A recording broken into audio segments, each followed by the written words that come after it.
Hey everyone, welcome to Strange Stories, where we explore near-death experiences and supernatural stories from people who've had a glimpse of the other side.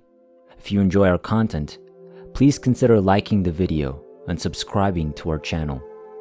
Without further ado, let's get to the story of the day.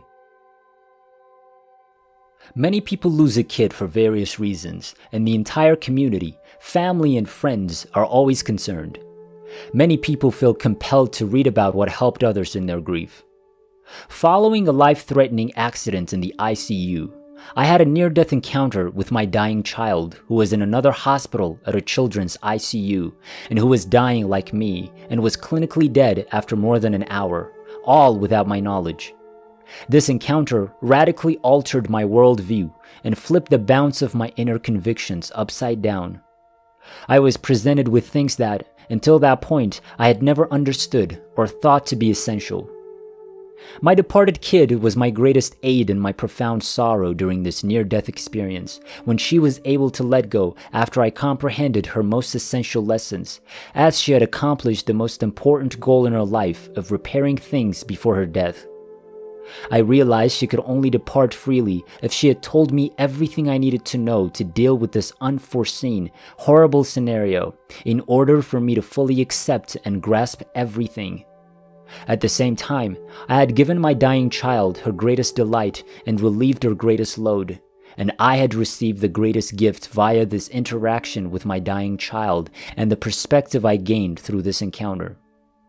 The greatest gift is the certainty that many things are not as they appear, and that we frequently regard significant things as minor and unimportant things as very important. That it is not irrelevant how we spend our own lifetime, nor how the balance of our life manifests itself. On the contrary, every human being's life balance is the most vital thing, and it quickly became the most significant standard for me. It makes no difference if we have made our peace when we die. Quite the contrary. Getting my life balance in order has been my top priority since then, and it has drastically improved my life. And it provided me with the assurance that my deceased kid, and we all, are safe and loved even in our darkest hours, which we are often unaware of. And her death can never take away our thankfulness for her existence, even though it was brief. I was in the intensive care unit, or ICU, at the time of my near-death experience, and I was bleeding inside and dying. A second emergency surgery performed soon after my NDE literally saved my life. I was in an accident with my daughter. She was clinically dead and had to be resuscitated before being moved to another hospital about an hour away and placed in a children's intensive care unit. Unfortunately, she was in even worse shape than I was. She had no vital signs other than a heartbeat, no brain waves, and no ability to breathe on her own. My spouse did not seek first aid or dial 911 after our collision, but instead drove away in his car. I was forced to cope with the matter alone, so I wondered if my daughter had any hope of living a normal life because nobody told me how bad her situation actually was in order to spare me extra stress after the life-saving operation. I was in a state of mental anguish and was continuously blaming my husband for our daughter's prolonged hospitalization. Internally, I was consumed by unexpressed fury, mute accusations, and tremendous hatred for my lot in general, God, and especially my husband. In this situation, I had a near-death experience that catapulted me into another realm that I later named Infinity. I had an out-of-time experience. My daughter initiated a psychic discussion with me, encouraging me to forgive him. This didn't make sense to me.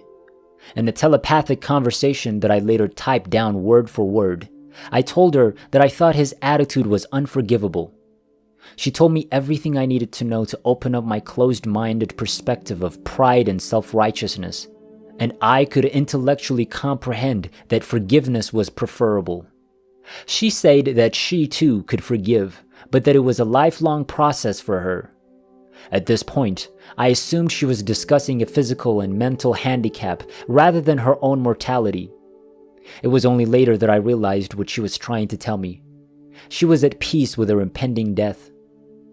I was given a kind of evaluation on the outcome of our lives. I was shown a massive scale resembling an older pharmaceutical scale, and I was told that my spouse and I would be rated in the same manner. I was shown our best internal abilities and attributes, as well as the actual outcome at this moment, as a life balance. I was broken, as was my internal state of mind, full of fury, hatred, and rage. The worst concerns about my daughter's condition, furious internal accusations against my husband, even though he didn't cause the accident, and the outcome of the life balance was anything but flattering. I felt really terrible, quite humiliated by my reactions to the event, and I deeply regretted not listening to my daughter and not forgiving my husband. I felt a tremendous sense of remorse because, looking back in this location where I couldn't change anything, I felt a deep grief for this limited outcome.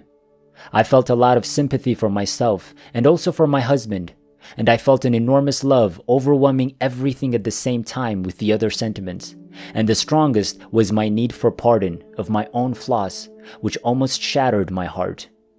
When I was thinking, now I understand everything, I found myself on top of my favorite mountaintop, 2,000 meters above sea level and only a few meters from the crest.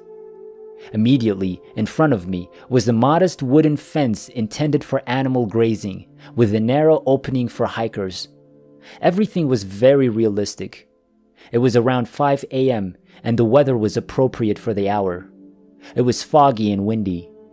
My hair was blown in my face several times. Suddenly, a massive black boulder appeared in the center of the path. At least 2 meters tall and wide, with plenty of spiky and sharp edges. I attempted to avoid it, but it was impossible. A straight rock face was on the left, while a perilously high grade was on the right. For the first time, I realized that my life was in danger. This black rock has the potential to crush me.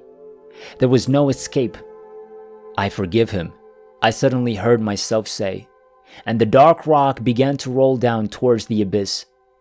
When I tried to continue my journey, I was abruptly thrown back into the hospital and was in tears. I felt liberated, blessed, and forgiven for everything I had previously considered a flaw in my life. I was at peace with my lot, with God, and with the world. I was confident that I had had a good experience. I sent an SMS to my husband, apologizing for accusing him in my thoughts and assuring him that everything would be great, that our kid would most likely be crippled, but that she would be able to deal with it all. A few minutes later, I felt a strong heartbeat and realized my daughter was in trouble. I was stunned since I had been so certain that everything would be okay. I requested a Bible and began reading the Psalm for her birthday. "Lord, hear me at the hour when I call you," it said at the end. I knew it was her last moments. I summoned the nurse to phone the other hospital, but she was obviously not permitted to do so. When the female doctor arrived an hour later, she informed me that my daughter died at the precise time I was reading the psalm. I'm now convinced that my daughter returned from the infinity of her free will, resuscitated, to give us more time to reach me and cure everything before departing for good.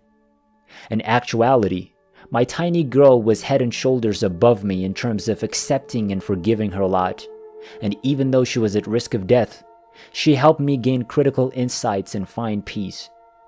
She could let go and leave in peace once she knew everything had been straightened up.